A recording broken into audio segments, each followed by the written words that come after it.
ከቻልክ እኮ ታሽ እንዳትደውይልኝ እሺ። አንቺ እንዳትደውይልኝ እኔ ስልክ ላይ ቀረችብህ።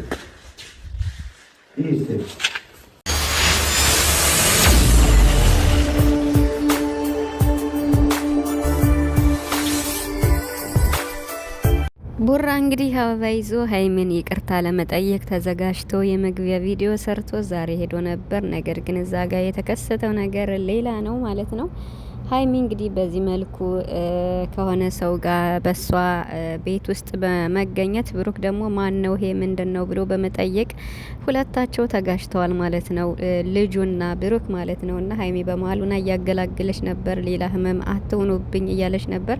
ሲቀጥል ደግሞ በጣም የሚገርምና የሚያሳዝን ጉዳይ ፍፄ ዛሬ የተናገረው ነገር የምር በጣም ከባድ ነው። ትናንትና እንግዲህ ከሀይሚ ጋር በሰራው ቪዲዮ እንደ የእውነት አምረውት ማለት ነው እና ቲክቶክ ላይም እንግዲህ ለፍፄም በውስጥም ቴክስት ልከውለት በጣም የሚያሳዝን ማለት ነው። እንዴ ፍፄ እኮ ሀይሚ ማለት ነው ምርጥ እህቱ እኮ ናት። ምን አስባችሁ ነው እንዴ?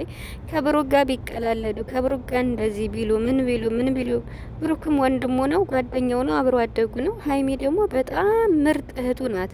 በነገራችን ላይ የተናገረውን ሰምታችሁ ከሆነ እህት ወንድም ያለው ሰው ወንድም ደግሞ እህት ያለው ሰው ነው የሚያውቀው የወንድምና የእህትን ፍቅር ብሎ ተናግሯል ማለት ነው። ስለዚህ አረ በፈጣሪ እንደዚህ ማብላችሁ ሀይሚና ፍፄን መሀል ላይ ቅሬታ ለመፍጠር እንትና አትበሉ። ፍፄ ራሱ ለምንድን ነው እኔ ያላሰብኩትን እንዳስብ የምታረጉኝ እያለ ነበርና እኔ በጣም ገርሞኛል። ቤተሰብ ማለቴ ሀይሚ ምርጥ እህቱ ናት እንዴ! ምንድን ነው ይህንን ያህል መከታ እህቱ ናት። ከጎን ይሁን ያለችው ከጎንሽ ሆናለሁ ለሷ ብቻ ሳይሆን ለብሩክም በፈለገኝ ሰዓት አለው ነው ያለ። ሌላ ምንድን ነው? ሌላ ምንም አላለም። ዝም ብላችሁ ነገር አታከሩ ማለት ነውና ሀይሚ እንግዲህ ዛሬ ያው በራሷ ቤት ነው ቪዲዮ የተቀረጸ። ያው ቡራ ይቅርታ ለመጠየቅ ከራሱ ቤትም የተቀረጸ ቪዲዮ አይተናል። እንግዲህ አበባ ይዞ ሄዶ ነገሮችን የተፈጠሩትን ነገሮች በራሱ ቤት ላይ ቀርጾ ሁሉንም ነገር ከተናገረ በኋላ ቪዲዮውን ስሙት። ስለተፈጠረው ነገር ብዙ ማብራሪያ ሰጥቷል ቡራና ያው ማለት እኔን ማመና ያለባተኝ ምናምን ለምንድን ነው ሌሎችን የምታምን ገና ብሩክ እንዲህ ያደረገ ስለተባለ እኔ ያን ነገር አድርጌ ያለው ማለት አይደለም። አሁንም ይቅርታ የምጠይቃት ያንን ነገር አድርጌ ሳይሆን በቃ በይቅርታ ልለፈው ብዬ ነው ብሎ እንግዲህ አበባ ይዞ ወደ ሀይሚ ቤት ሲሄድ ሀይሚ ጋር ደግሞ ሌላ አንድ ወንድ አለና እሱ ሰው ማን እንደሆነ እኔ ያላወቅኩም እውነት ለመናገር ግን ደግሞ ተጣልተዋል፣ ተጋጭተዋል። እንዴ ቤተሰብ ወዴት እየሄዱ ነው እንዴ? ይሄ እኮ ስራ ነው፣ ስራ እየሰራችሁ ነው።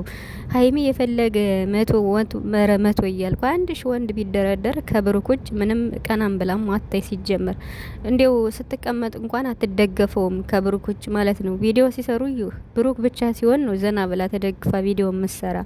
ሀይሚ በጣም ሲበዛ ቁጥብ ናትና እንግዲህ ስራ መሆኑ እየታወቀ ግን ሀይሚ መሰደቡ አይቀርም። ያው የተለመደ ነው ስድቡን። ሀይሚ ምንም አይመስላትም።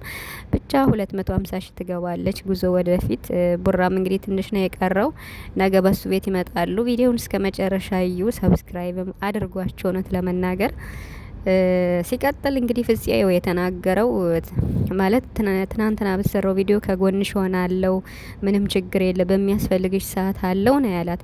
ይሄን ስላለ እንግዲህ ለፍፄ ማለት ነው በውስጥ ቴክስት እየላኩ ኮመንቱ ራሱ የሚያስጠላ ኮመንት ትናንት አይቻለሁ። አፍቅራት ነው ወይ የሚል ኮመንት ማለት ነው። አረ በጣም ጸይፍ ነው እንዴ! ለምሳሌ ወንድም ያላችሁ ሰዎች ማለት ነው ወንድማችሁ እንዴት ታፈቅሩታላችሁ እንዴ? ምን ሆናችሁ ነው እንዴ? በጣም ከባድ ነው አይባልም። በጣም ነውር ነው የምሪን ማለት ነው። በጣም ኮመንትም እያየው ነበር ትናንትና። እንግዲህ ቲክቶክ ላይም ብዙ ተጨፍሯል። አፍቅሯት ነው ወይ እንደዚህ የሚል ምናምን እያላችሁ ማለት ነው። እረ ተው እንደ ትልቅ ሰው አስቡ። የምሪን ማለት ነው። እንደ እንስሳ ሳይሆን እንደ ሰው አስቡና እኛ ከእንስሳት የምንለየው በአስተሳሰባችን ነው አይደል? ሰው እንደ ሰው እናስብ። እንዲህ አይባልም እንደዚህ ማለት። ለምሳሌ ትናንትና እንደዚያ ስላለ ብሩክ እንኳን ለምን ሳትነግረኝ መጣህ ብሎ እንኳን አንገራግሮታል። ገብቷችኋል አይደል? ስለዚህ ከጎንሽ ሆናለሁ እንዲያውም ጥሩ ነው ምናምን ያላት በቃ እሷን እንዳይከፋት እንዳይደብራት ነው እንጂ ለሌላ አይደለም። ይሄ ደግሞ ስራ ነው። ስራ መሆኑን እያወቃችሁ ለምንድን ነው እንደዚህ በግላችሁ ሌላ የምታወረው? ብቻ ዛሬ በተፈጠረው ነገር ሀይሚ ተናዳለች፣ ብርጭቆም ሰብራለች። ብሩክም እንዳትደውይልኝ ብሎ ጥሎ ሄዷል። ቀረችብህ አላለም ደግሞ ይሄ ማለት ነው። እንዴ ማን ነው ግን ይሄ ልጅ እንዴ? እኔ በጣም ገርሞኛል። እንዳትደውይልኝ ይላታል፣ ቀረችብህ እያለ ማለት ነው። አረ በጣም ከባድ ነው ቤተሰብ። ብቻ የእነዚህ ልጆች እንግዲህ ከባድ ነው። ዛሬ በዚህ መልኩ ከመጡ ነገ ደግሞ በብሩክ ቤት ምን ይዘው እንደሚመጡ ከባድ ነው። ብሩክ አደራን ሴት ይዘህ እንዳትመጣ፣ የምሬን ማለት ነው። አንተ ሴት ይዘህ ከመጣ ከዚያ ደግሞ ሀይሚም ትቀጥላለች እንዴ። እሳትና ጭድ ነው የምትሆኑት ሁለታችሁም ጋር። ትክክለኛ ፍቅር አለ፣ ትክክለኛ ቅናት አለ ማለት ነው። እና እርስ በርሳችን ነው የምትጫረሱት፣ የምር ማለት ነው። ከባድ ነው። የጨረቃ ፋሚሊ ብቻ ትዕግስቱን ይስጠን።